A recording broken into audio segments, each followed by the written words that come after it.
Hi friends, வந்தனம், வணக்கம், வந்தனம், நமஸ்காரம். ஸோ இன்றைக்கி நம்ம பேச போகிற டாபிக் என்ன அப்படின்னு பார்த்தீங்க அப்படின்னா, ரொம்ப டெய்லி லைஃப்பில் நம்மளுடைய டிரான்ஸ்போர்ட்டுக்கு யூஸ் பண்ணிக்கிட்டு இருக்கிற ஒரு விஷயத்தை தான் நம்ம பேச போகிறோம். ஸோ அது ரொம்ப சிவியராக போயிட்டுருக்கு.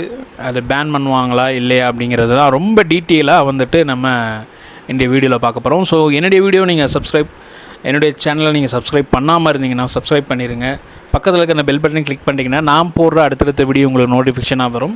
வாங்க வீடியோக்குள்ளே போகலாம். ஓகே ஃப்ரெண்ட்ஸ், இன்றைக்கி நம்ம டாப்பிக்கில் என்ன பார்க்க போகிறோம் அப்படின்னு பார்த்தீங்க அப்படின்னா, பயங்கரமாக கிட்டத்தட்ட பார்த்திங்கன்னா ஒரு 1 வீக்காக பார்த்திங்க அப்படின்னா ரேபிடோ பேன் பண்ணியிருக்காங்க. ஸோ ஆர்டிஓ அஃபிஷியலாக என்ன சொல்லியிருக்காங்க அப்படின்னா, ரேபிடோவை எந்த ஒரு லைசன்ஸும் இன்னும் அப்ரூவலும் எதுவும் இல்லாததுனால, 2 வீலர் டாக்ஸிஸ் நான் அப்ரூவ் இல்லாதனால இது பார்த்திங்க அப்படின்னா the protected against any government action as per the Karnataka high court directions. அதாவது இதை பேன் பண்ண போகிறதா இங்கே மட்டும் கிடையாது, சென்னை, கர்நாடகா, பெங்களூர், கொல்கட்டா, மும்பை இந்த மாதிரி எல்லா இடங்கள்லையும் பார்த்திங்க அப்படின்னா இந்த ரேபிடோவோட இதை பேன் பண்ண போகிறாங்கன்ற மாதிரி சொல்லியிருக்காங்க. சரி, ஓகே. இது எதனால் இவ்வளோ தூரம் நடந்திருக்கு அப்படின்னு பார்த்தீங்க அப்படின்னா, ரேபிடோ அதாவது 2 வீலர் டாக்ஸி ப்ளஸ் ஆட்டோ. இந்த ஆட்டோ உள்ள இந்த ஆட்டோ சங்கத்தில் இருக்கீங்க எல்லாருமே என்ன பண்ணியிருக்காங்க அப்படின்னா, இதனால் நாங்கள் ரொம்ப 98% நாங்கள் பாதிக்கப்படுறோம், எங்களோட பொருளாதாரம், வாழ்வாதாரம் எல்லாமே போச்சு. ஸோ இந்த ரேபிடோ டாக்ஸினால் நாங்கள் ஆட்டோ ஓட்டோம் அப்படின்னா அதுக்கு ப்ராப்பரான ஒரு லைசன்ஸ் கவர்மெண்ட்லேருந்து இது பண்ணுறோம், எஃப்சி பண்ணுறோம், வண்டியை எஃப்சி பண்ணுறோம். இன்னொன்று என்னோடய டாக்குமெண்ட்லாம் கவர்மெண்ட் ரெக்யர்மெண்ட் டாக்குமெண்ட்லாம் கரெக்டாக ப்ராப்பராக மெயின்டைன் பண்ணுறோம். பட் ஆனால் இவங்களுக்கு அப்படி கிடையாது. ஸோ எல்லாருமே நார்மல் வெஹிக்கிள் தான். அவங்களுக்கு தேவைப்போ அவங்க என்ன பண்ணுறாங்க அப்படின்னா அதை டாக்ஸியாக கன்வெர்ட் பண்ணி யூஸ் பண்ணிக்கிறாங்க, ஓட்டிக்கிறாங்க. இன்னொன்று பார்த்திங்க அப்படின்னா, நாங்கள் ஒரு இடத்துக்கு போகிறதுக்கு 100 200 கேட்டோம் அப்படின்னா இவங்க 30 40 கேட்டு அதிலே முடிச்சிடுறாங்க. ஸோ இதனால் எல்லாருமே என்ன பண்ணுறாங்க அப்படின்னா, மேக்ஸிமம் பார்த்திங்கன்னா பைக் டாக்ஸியை தான் விரும்புகிறாங்க. அதனால் எங்களுடைய ஆட்டோ ஓட்டுறவங்களுடைய வாழ்வாதாரம் பார்த்திங்க அப்படின்னா சுத்தமாக போச்சு அப்படின்ற மாதிரி ஒரு பெரிய இது ஓடிக்கிட்டு இருக்குது. சரிங்களா? இதே பார்த்திங்கன்னா நிறையா சேனல்கள்லேயும் பார்த்திங்க அப்படின்னா இந்த மாதிரி ஒரு சர்வேயும் எடுத்துருக்குறாங்க. ஸோ ஆட்டோ ஓட்டுநர்கள்டையும் சரி, அதே மாதிரி பார்த்திங்க அப்படின்னா இவங்கள்ட்டையும் சரி நிறையா சர்வேயெல்லாம் போய்கிட்டுருக்கு. என்ன போயிட்டுருக்கு அப்படின்னு பார்த்தீங்கன்னா, ஸோ எதனால் பார்த்திங்க அப்படின்னா உங்களுடைய பொருளாதாரம் பாதிக்கப்பட்டுருச்சு அப்படின்னு சொல்லிட்டு அவங்க சைடில் கேட்குறப்ப மெயினாக ரீசனாக என்ன சொல்கிறாங்கன்னா, இந்த பைக் டாக்ஸி என்றைக்கு வந்துச்சோ அதுலேருந்து எங்களுடைய பொருளாதாரம் எல்லாமே போயிடுச்சு அப்படின்னு சொல்லி சொல்கிறாங்க. ஸோ அவங்க சைடு, ஆட்டோக்காரவங்க சைட்லேருந்து, ஆட்டோ சங்கத்திலேருந்து அவங்க முன்னாடி இந்த மாதிரி கோரிக்கையெல்லாம் வைக்கிறாங்க, குற்றச்சாட்டுகளையும் வைக்கிறாங்க. ஆனால் பொதுமக்கள்கிட்ட நம்ம கேட்குறப்ப என்ன சொல்கிறாங்க அப்படின்னா, எங்களுக்கு ரொம்ப கம்ஃபர்டபுளாக இருக்குது. ஒரு ஆள் நாங்கள் இண்டிவிஜுவலாக நாங்கள் ட்ராவல் பண்ணுறோம் அப்படிங்கிறப்போ ஒரு இடத்துலேருந்து இன்னொரு இடத்துக்கு போகிறப்ப நான் ஆட்டோவில் கேட்குறப்ப 200 300 கேட்குறாங்க. ஆனால் நான் பைக் டாக்ஸியில் கேட்குறப்ப 30 40 தான் வருது. எங்களுக்கு ரொம்ப கம்ஃபர்டபுளாக இருக்குது. இப்போ நாங்கள் ஒரு ஃபேமிலியாக போகிறோம் அப்படிங்கிறப்ப நாங்கள் ஆட்டோவில் நம்ம செலக்ட் பண்ணி போகலாம், வைக்கலாம். பட் நாங்கள் இண்டிவிஜுவலாக போகிறப்ப எங்களுக்கு பைக் டாக்ஸி ரொம்ப கம்ஃபர்டபுளாக இருக்குது. ஸோ இன்னொன்று அமௌண்ட்டு ரொம்ப லெஸ்ஸாக இருக்கனால எங்களுடைய ட்ராவல் இது ரொம்ப இதாக இருக்குது அப்படின்ற மாதிரி சொல்கிறாங்க. ஆனால் இவங்க சைடு என்ன சொல்கிறாங்க அப்படின்னா, ஆட்டோ ஓட்டுறவங்க என்ன சொன்னாங்க அப்படின்னா, கவர்மெண்ட்டு அவங்க இந்த மாதிரி ரூல்ஸ் அண்ட் ரெகுலேஷன்ஸாக இருக்கட்டும், அதே மாதிரி கவர்மெண்ட்டு டிரான்ஸ்போர்ட்டை அது ரூல்ஸ் அண்ட் ரெகுலேஷன்ஸ்லாம் நாங்கள் ஃபாலோ பண்ணுறோம். எவ்ரி இயர் வண்டி எஃப்சி விடுறோம், வண்டியோட கண்டிஷன்ஸில் இருந்து, அதே மாதிரி பார்த்திங்க அப்படின்னா எங்களுடைய டாக்குமெண்ட்டாக இருக்கட்டும், வண்டியோட டாக்குமெண்ட்டாக இருக்கட்டும், அதே மாதிரி கவர்மெண்ட்டுக்கு நாங்கள் என்னென்ன டாக்ஸ் எல்லாமே கரெக்டாக ப்ராப்பராக பண்ணுறோம். ஸோ ஆனால் பைக் டாக்ஸி எப்படின்னு தெரியல, அது எவ்வளோ தூரம் சேஃப்டியும் தெரியல. ஒரு சில பேர் மட்டும்தான் பார்த்திங்கன்னா பில்லியனுக்கும் ஹெல்மெட் கொண்டு வராங்க. அந்த ஹெல்மெட்டும் பார்த்திங்க அப்படின்னா ஓரளவுக்கு இப்போ ஓரளவுக்கு வந்துட்டு சொல்கிற மாதிரி சேஃப்டி கிடையாது. ஸோ இன்னொன்று பார்த்தீங்க அப்படின்னா சில பேர் வந்துட்டு ஒரு சில பேர் எல்லாருமே கிடையாது, ஒரு சில பேர் வந்துட்டு ட்ரக் யூஸ் பண்ணிவிட்டு பைக் டாக்ஸி வந்து ட்ரைவ் பண்ணுறாங்க. இன்னொரு சில பேர் என்ன பண்ணுறாங்க அப்படின்னா மிஸ்யூஸ் நிறையா நடக்குது. இந்த மாதிரிலாம் நடக்குது. அப்படிங்கிறப்ப ஆட்டோ தான் வந்து சேஃப்டின்னு சொல்லிவிட்டு எங்களுக்கு ஒரு 50 ரூபா 20 ரூபா கூட 100 ரூபா கூட இருந்தாலும் உங்களுடைய சேஃப்டிக்கு வந்து ரொம்ப நல்லது அப்படின்ற மாதிரி ஆட்டோ அவங்களுடைய தரப்புலையும் சொல்கிறாங்க. இன்னொரு பக்கம் பொதுமக்கள் மத்தியில் நம்ம கேட்குறப்ப அவங்க என்ன சொல்கிறாங்க அப்படின்னா, ஸோ இது வந்துட்டு வந்து ஆட்டோ ஓட்டுறவங்க அவங்க சைட்லேயுமே அந்த ப்ராப்ளம்லாம் நடக்குது, நடக்க தான் செய்யுது, நடக்காமலாம் இல்லை. ஸோ ஒரு சில பேர் வந்து இந்த மாதிரி விஷயங்கள்லாம் பண்ணுறாங்க. அந்த மாதிரிலாம் எல்லாமே அதாவது பைக் டாக்ஸியும் இருக்க தான் செய்யுது, ஆட்டோலையும் அந்த விஷயங்களையும் அந்த மாதிரி போய்கிட்டு தான் இருக்க தான் செய்யுது. அதுக்காண்டி நம்ம எல்லாரையுமே நம்ம இது பண்ண முடியாது. ஆனால் ஆட்டோ வந்துட்டு இவ்வளோ தூரம் வந்து என்ன பண்ணுவாங்க அப்படின்னா, ஒரு இப்போ நாங்கள் பைக் டாக்ஸியில் ஒரு 50 ரூபா செலவாகிற இடத்துல ஆட்டோவில் 300 400 கேட்குறாங்க. அப்படிங்கிறப்ப இண்டிவிஜுவலாக நான் வந்துட்டு எதுக்கு 300 400 கொடுத்துட்டு போகணும் அப்படின்ற மாதிரி பொதுமக்கள் வந்து நிறைய கருத்துக்களை தெரிவிக்கிறாங்க.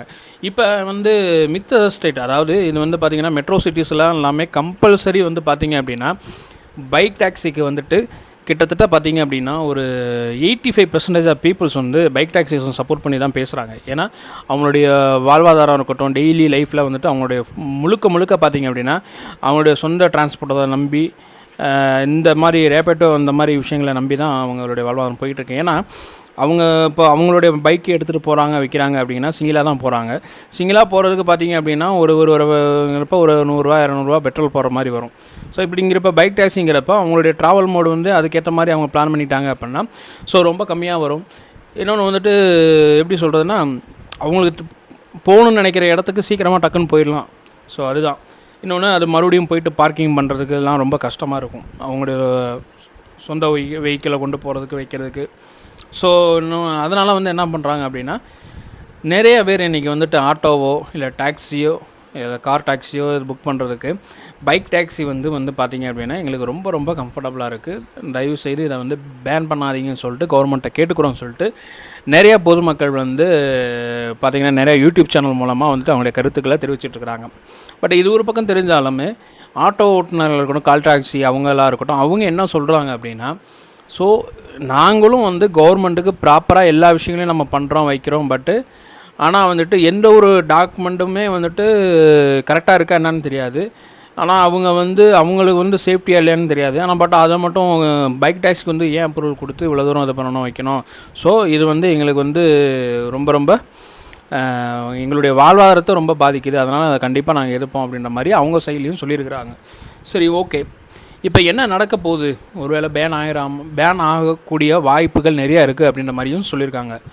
அதே மாதிரி பார்த்திங்க அப்படின்னா Tamil Nadu reverses bike taxi ban hours after the imposing it and Chennai hours after the state transport commission issued on ordering banning the bike taxis and use of two-wheelers of commercial purposes.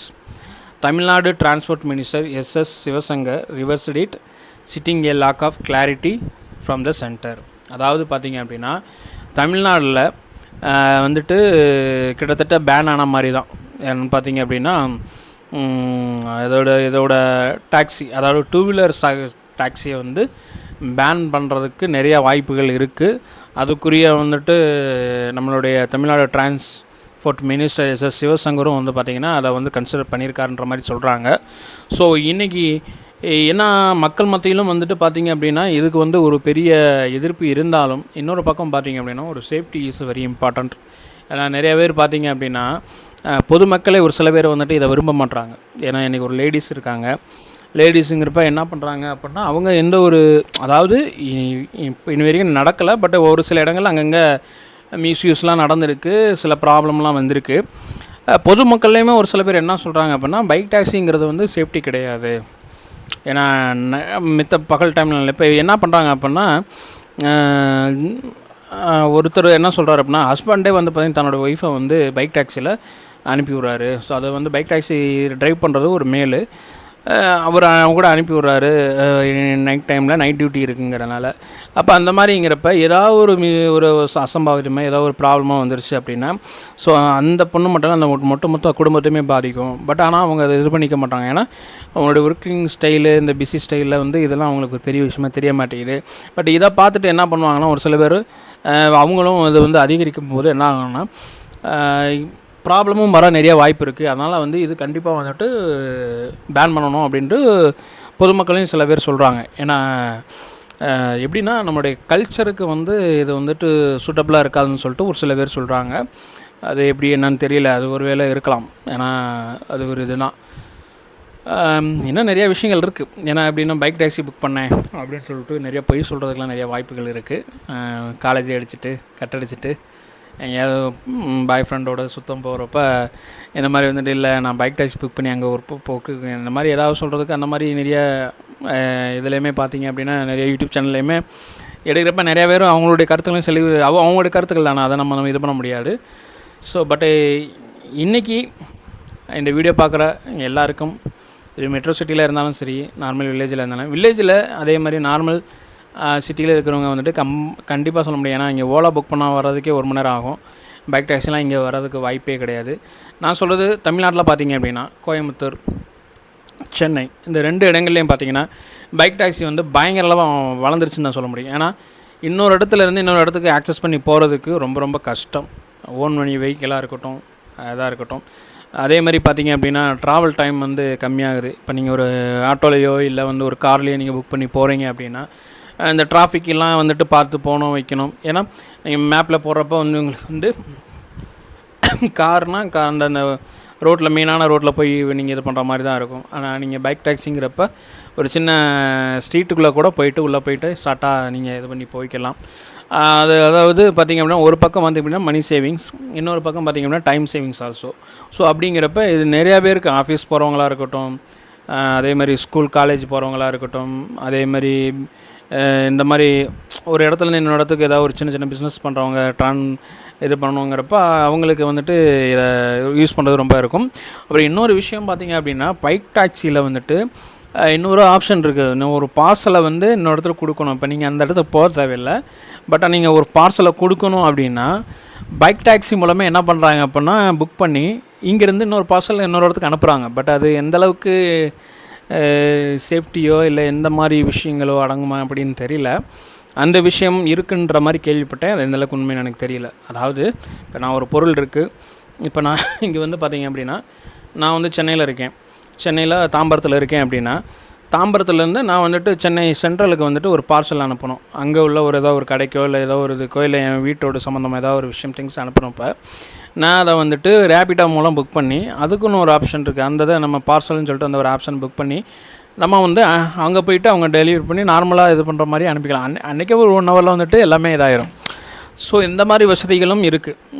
ஒரு வகையில் இது ஒரு பெஸ்ட்டான விஷயம் தான். ஏன்னா நம்ம போய் ஒரு ட்ராவல் பண்ணி ஒரு விஷயத்தை கொண்டு கொடுத்துட்டு வரணும் அப்படிங்கிறப்ப டைம் இருக்காது. இன்னும் நம்ம ஒரு கொரியர் போடணும் அப்படின்னாலும் நெக்ஸ்ட் டே தான் போய் கிடைக்கும்.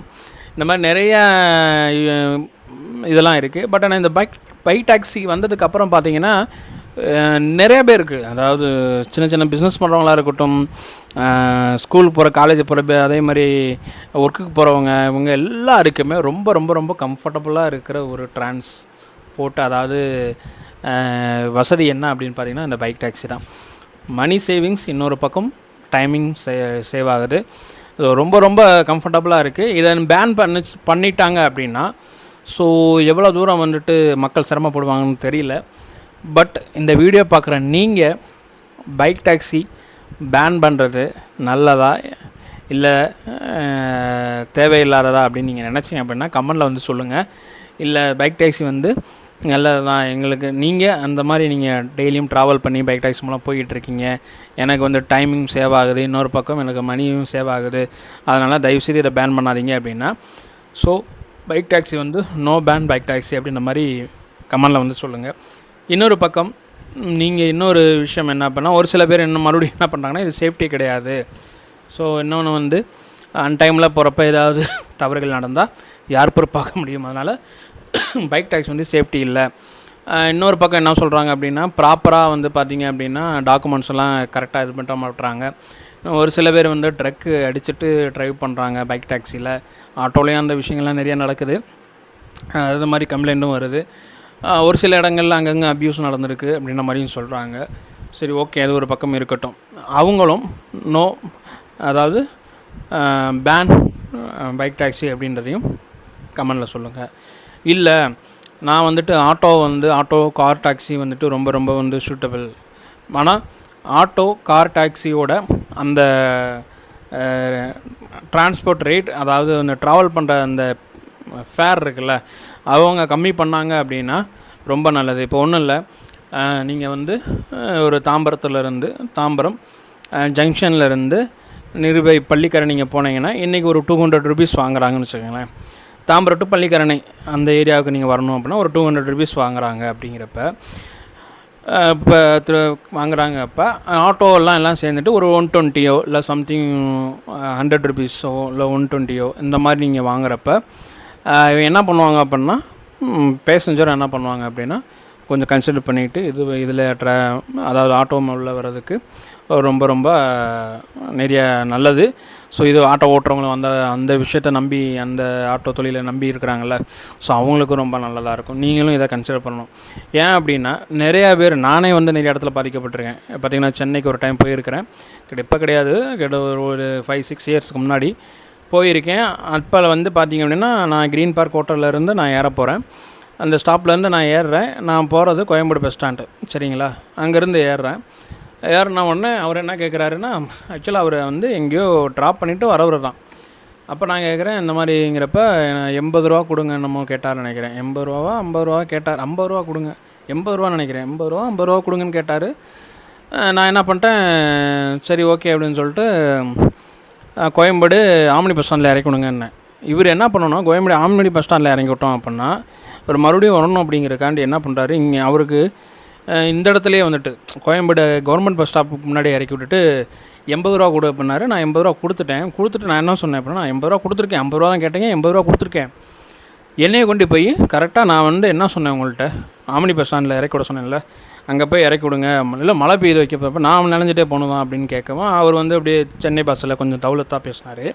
அப்போ நான் சொல்லிட்டேன், நீ முடிஞ்சதை பார்த்துக்கினா ஆட்டோ விட்டு இறங்க முடியாது, இதை நீ பாரு, நான் பார்த்துக்கிறேன் என்னதை அப்படின்னப்போ அவருக்கு வந்து என்ன ஆயிடுச்சு அப்படின்னா ஒரு மாதிரி ஆகிட்டார். ஒரு மாதிரி ஆகி அப்புறம் புலம்பிகிட்டே வந்துட்டு என்னை இறக்கி விட்டு போனார். அப்போ நான் சொன்னேன், 100 ரூபா கொடுத்துட்டு எக்ஸ்ட்ரா 20 ரூபா நீங்கள் வச்சுக்கோங்க. எந்த விஷயமா இருந்தாலும் நீ பாருங்கள், சும்மா வந்துக்கிட்டு சம்பாதிக்கணும் நோக்கத்தில் மட்டும் இருக்காதீங்க. 20 ரூபா வந்து நான் கேட்காம தான் கொடுத்துருக்கேன். எல்லாருக்கும் எங்களுக்கும் மனசாட்சின்னு இருக்குது. ஸோ அதனால் வந்துட்டு எங்கே இறக்கி விட சொல்கிறோமோ அங்கே இறக்கி விடுங்க. உங்களுடைய இதுக்காண்டி இது பண்ணாதீங்க, வைக்காதீங்கன்னு. இல்லை சரி சரி சரி சரி அப்படின்ட்டு போனால் அப்படி. ஸோ இந்த மாதிரி நிறையா அனுபவங்கள் இருக்குது. இப்போ இந்த மாதிரி ஆட்டோனால் நிறையா பேர் முகம் சுழிச்சிருக்காங்க. ஒரு காசு சொல்லிவிட்டு அங்கே போய் இறங்கி இன்னொரு 50 ரூபா சேர்த்து கொடுங்கங்கிறது. இன்னொரு பக்கம் பார்த்திங்க அப்படின்னா இங்கே இருக்கிற ஒரு 1 கிலோமீட்டர் 2 கிலோமீட்டர் சுற்றி காட்டுறது அப்படியே. ஏன்னா ஷார்ட்டாக போய் இறக்கி விட்டுட்டோம் அப்படின்னா காசு வந்து கம்மியாக கொடுப்பாங்க.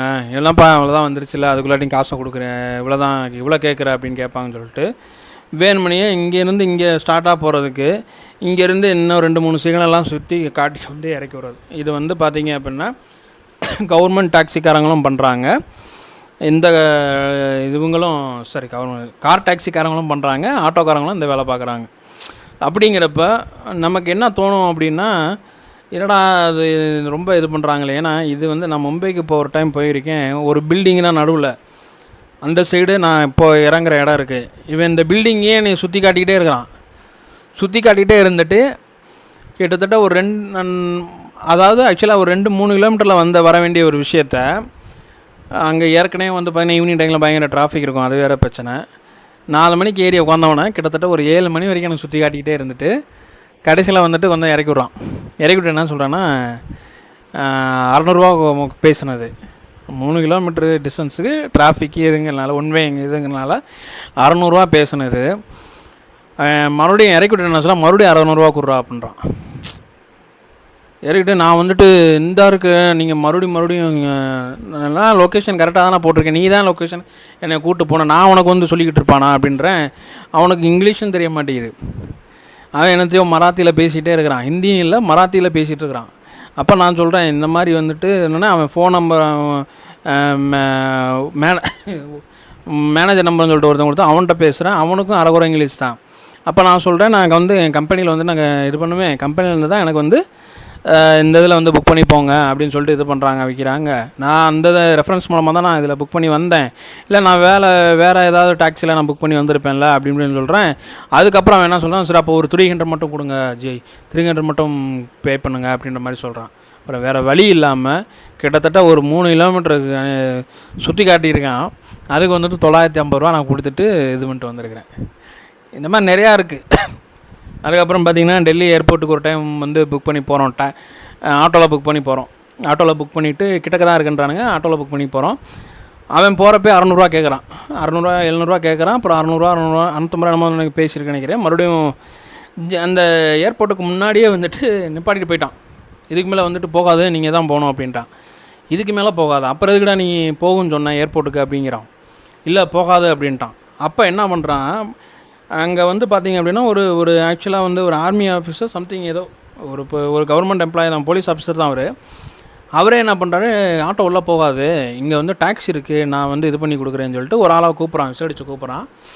அவன் வேகமாக ஓடியாரான். அவன் ஒரு டப்பாக்காரு, அது ஓன் போர்டு வண்டி, டாக்ஸி வண்டியும் கிடையாது, ஓன் போர்டு வண்டி, ஏதோ பழைய லேன்சர் வண்டி. அந்த வண்டியை தூக்கிட்டு வரான். தூக்கி வந்தோடனே இவனுக்கு பிடிச்சி கொடுக்குறான். அவன் வந்து என்ன கேட்குறான், 800 கேட்குறான். 800 கேட்டு நீங்கள் உள்ளே இறக்கி விடுங்க அப்படின்னு சொல்கிறான். டெல்லியில் இருக்க தலைநகரத்தில் வெளியூர்காரங்கன்னா எப்படி ஏமாத்துறாங்கன்னு மட்டும் பாருங்கள். இருக்கிற ப்ராடு பயில் 1ஆம் நம்பர் ப்ராடு பயிலுக்கு அப்புறம் அங்கே தான் இருக்கானுங்க. ஏர்போர்ட்டுக்கு இதுக்கு மிஞ்சி பார்த்தீங்கன்னா இப்படி போய் இப்படி வந்தால் ஏர்போர்ட்டு கிட்டத்தட்ட ஒரு 800 மீட்டர் கூட இருக்காதுன்னு நினைக்கிறேன். இறக்கி விட்டோம் நாங்கள் 3 பேரும், வேறு வழி இல்லை அப்படின்னு சொல்லிட்டு 800 பேசி 800 ஒன்றுமே திங்காம 800 ஏற்கனவே ஒரு 650 ப்ளஸ் அது பார்க்க ஒரு 800 கொடுக்குறான். அப்போ தான் வந்துட்டு அவன் வண்டி எடுக்கிறான். வண்டி எடுத்துகிட்டு போய் உள்ளுக்குள்ளே போய் இது பண்ணுறான். அங்கே இருக்கிற ஒரு சேஃப்டி ஆஃபீஸர்கிட்ட போய் கேட்குறோம், சார் இந்த மாதிரி வந்துட்டு ஆட்டோ உள்ளே வராதா, இல்லை வேறு டாக்ஸி எதுவும் உள்ளே அலோவ் பண்ண மாட்டிங்களா அப்படின்னு கேட்குறோம். இல்லை அப்போ அதெல்லாம் இல்லை வருமே அப்படிங்கிறாங்க. அப்புறம் கடைகளை பார்த்தா என்ன நடந்திருக்கு அப்படின்னா, இவங்க இந்த வேலை பார்க்குறதுக்கு எவனாவது தெரிஞ்சவன் தெரியாதவங்கள இந்த மாதிரி யூஸ் பண்ணியிருந்துருக்குறாங்க. ஸோ இது ஒரு அனுபவம். இதே மாதிரி நிறைய அனுபவங்கள் இருக்குது. உங்களுக்கும் இந்த ஆட்டோ டாக்ஸி இதில் வந்து நிறைய அனுபவங்கள் இருக்கும், முகம் சொல்லிக்கிற மாதிரி அனுபவங்கள்லாம் இருக்கும். அந்த வீடியோ மூலமாக நான் வந்து இந்த கார் டாக்ஸி ஓட்டுறவங்களாக இருக்கட்டும், ஏன்னா நல்லவங்களும் இருக்காங்க, நான் அதை இல்லைன்னு சொல்ல முடியாதுல்ல, எல்லாரையுமே நம்ம வந்து இது பண்ணிட முடியாது, நல்லவங்களும் இருக்காங்க. அதாவது எப்படி சொல்கிறதுனா, நான் பெங்களூருக்கு லாஸ்ட்டு ஒரு மீட்டிங் போயிருக்கேன். எனக்கு பார்த்திங்க அப்படின்னா கிட்டத்தட்ட வந்துட்டு ஒரு 30 மினிட்ஸ் 20 மினிட்ஸ் தான் இருக்குது எனக்கு தெரிஞ்சு. சர்ச் ஸ்ட்ரீட்லேருந்து, பெங்களூர் சர்ச் ஸ்ட்ரீட்லேருந்து நான் வந்துட்டு ஏதோ நியர்பை ஏதோ ஒரு ஸ்டேஷன் நினைக்கிறேன், அங்கே நான் போகணும். அங்கே போகிறதுக்கு 20 மினிட்ஸ் தான் இருக்குது. அந்த டைம் ஈவினிங் டைம் அந்த 4 to 5 சம்திங் ஏதோ வந்து பயங்கர டிராஃபிக் இருக்கும்னு நினைக்கிறேன்.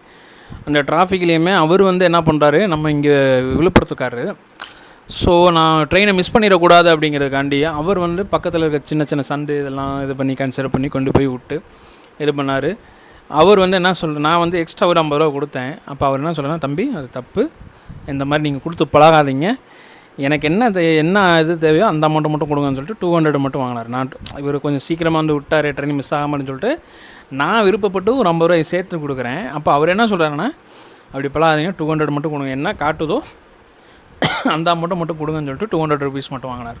இப்போ இந்த மாதிரி ஆட்களும் இருக்க தான் செய்கிறாங்க. ஸோ அதனால் என்ன சொல்கிறேன் அப்படின்னா, மேக்ஸிமம் மக்களுடைய மைண்டில் என்ன வந்துருச்சு ஆட்டோ டாக்ஸி அப்படின்னா, அமௌண்ட்டு வந்து நிறையா கேட்குறாங்கன்னு தான் அர்த்தம். இன்னொன்று, நீங்கள் ஓலாவாக இருக்கட்டும், ரேப்பிடோவாக இருக்கட்டும், அதே மாதிரி ஊபராக இருக்கட்டும், நீங்கள் வந்து ஒரு டாக்ஸி புக் பண்ணுறீங்கன்னு வச்சுக்கோங்களேன், ஒரு ஆட்டோ புக் பண்ணுறீங்க அப்படிங்கிறப்ப சமீபத்தில் நடந்த ஒரு விஷயத்தை நான் சொல்கிறேன். மதுரையிலேருந்து என்னுடைய ஏரியாவுக்கு நான் போகிறதுக்காண்டி புக் பண்ணுறேன், மதுரை டு மதுரை காமராஜ் யூனிவர்சிட்டின்னு வச்சுக்கோங்களேன், புக் பண்ணுறேன். எனக்கு வந்துட்டு 329 ரூபா காட்டுது.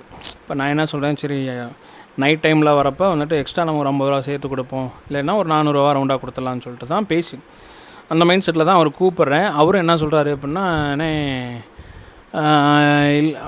ஆட்டோ டாக்ஸி அப்போ கூப்பிட்றேன், 600 ரூபா வேணுங்கிறாரு. 600 ரூபா கேட்டதும் இல்லாமல் எக்ஸ்ட்ரா 50 ரூபா எனக்கு வேணும் அப்படிங்கிறார். அப்போ நான் என்ன பண்ணுறேன், இல்லைங்க வேணாம் அப்படின்னு சொல்லிட்டு இது பண்ணிடுறேன். மறுபடியும் கார் புக் பண்ணுறேன். $270 $80 சம்திங் காட்டுச்சு. இப்போ அவன்கிட்ட நான் வந்து என்னென்னா அவர் நமக்கே தெரியும்ல, அப்புறம் அவருக்கு எக்ஸ்ட்ரா நான் ஒரு $50 கொடுத்து தான் இது பண்ணி விட்டேன். ஏன் அப்படி சொல்கிறேன்னா, இந்த மாதிரி வந்து ஒரு நம்ம வந்து அஃபிஷியல் ஒரு இதில் நம்ம இது பண்ணுறோம் வைக்கிறோம், பண்ணாலும் வந்துட்டு பார்த்திங்கன்னா எக்ஸ்ட்ரா $50 $100 கேட்குறாங்க, அதையும் கொடுக்குறாங்கன்னா ஒரு அளவுக்கு மீறி கேட்குறப்ப நமக்கு மக்கள்கிட்ட என்ன வருதுன்னா, இப்போ போனாவே காசை தான் பிடுங்க பார்ப்பாங்க. அப்போ நம்ம வந்து நார்மலாக வந்து ஒரு பைக் டேக்ஸியில் புக் பண்ணிட்டோம் அப்படின்னா சிங்கிளான ஒரு ஆள் ஒரு சின்ன லக்கேஜை முன்னாடி வச்சுக்கலாம், இது பண்ணிக்கலாம், அப்படிங்கிறப்ப ஈஸியாக போயிடும் அப்படின்னு சொல்லிட்டு தான் எல்லாருமே வந்து பார்த்திங்க அப்படின்னா மேக்ஸிமம் ஒரு 85% பீப்புள்ஸ் வந்து அதர் டிரான்ஸ்போர்ட்டை நம்பி ட்ராவல் பண்ணுறவங்க ப்ரிஃபர் பண்ணுற ஃபஸ்ட்டு சாய்ஸ் வந்து பார்த்திங்க அப்படின்னா ரேபிடோ பைக் டாக்ஸி தான். ஸோ அதனால தான் என்ன ஆயிடுச்சு அப்படின்னா இன்றைக்கி வந்து நிறையா பேர் வந்து ஆட்டோ இல்லாட்டியும் கார் டாக்ஸியாக இருக்கட்டும் எல்லாத்தையுமே இது பண்ணிவிட்டு இன்றைக்கி மேக்ஸிமம் புக்கிங்ஸ் ட்ராவல் மோடு அதிகமாக இருக்கிறது இந்த பைக் டாக்ஸி தான். ஸோ ஒரு சில பேர் இதை வந்து பயங்கரமாக சப்போர்ட் பண்ணுறாங்க, ஒரு சில பேர் வந்து இதை எதிர்ப்பு தெரிவிக்கிறாங்க. அதே மாதிரி பார்த்திங்கன்னா கார் டாக்ஸிக்காரங்களாக இருக்கட்டும், ஆட்டோ அவங்களாக இருக்கட்டும், அவங்களும் வந்து இதை பயங்கரமாக இருக்கிறாங்க. ஏன்னா அவங்களுடைய பொருளாதாரம் பாதிக்கப்படுது அப்படின்னு சொல்லிட்டு. இந்த வீடியோ மூலமாக நான் என்ன சொல்கிறேன் அப்படின்னா, தயவு செய்து மக்களுக்கு ஒரு ட்ரஸ்ட்டு கொடுங்க. இவ்வளோ தான் அமௌண்ட் அப்படின்னா இவ்வளோ தான், ஒரு கன்சிடர் அமௌண்ட்டை வைங்க, ஃபிக்ஸ்டு அமௌண்ட்டை வைங்க, அந்த மாதிரி ஏதாவது ட்ரை பண்ணுங்கள் வைங்க. ஏன்னா நீங்கள் வந்துட்டு இங்கேருந்து ஒரு 2 கிலோமீட்டர் 3 கிலோமீட்டர் சரௌண்டிங் கூட இருக்காது, அதை போய்ட்டு $200 $300 கேட்குறதுனால தான் சுத்தமாக மக்களோட மனநிலை வந்து சுத்தமாக மாறிடுச்சுன்னு சொல்ல முடியும். அவங்களுடைய மனநிலை மாறினதுக்கு காரணம் நீங்கள் தான். ஸோ அதனால் வந்து முடிஞ்சளவுக்கு ஆட்டோ ஓட்டுறவங்களாக இருக்கட்டும், கார் டாக்ஸியாக இருக்கட்டும், தயவு செய்து அந்த ரேட் இருக்குது பார்த்தீங்களா, அதே மாதிரி புக் பண்ணுறதோட அமௌண்ட்டு கேட்குறது அவங்களே கொடுப்பாங்க, கொடுக்காமலாம் இருக்க மாட்டாங்க, அவங்களே கொடுப்பாங்க. ஸோ இந்த மாதிரி இதெல்லாம் நீங்கள் தவிர்த்துட்டீங்க அப்படின்னா மக்களும் என்ன பண்ணுவாங்க, கார்லேயும் சரி ஆட்டோலையும் சரி ட்ராவல் பண்ண ஆரம்பிப்பாங்க. ஸோ ஓகே, இதுதான் இதோட வீடியோவோட எண்டிங். இதே மாதிரி இன்னொரு வீடியோவில் சந்திப்போம். அதுவரை உங்களிருந்து விடுவது உங்கள் நான். பாய்.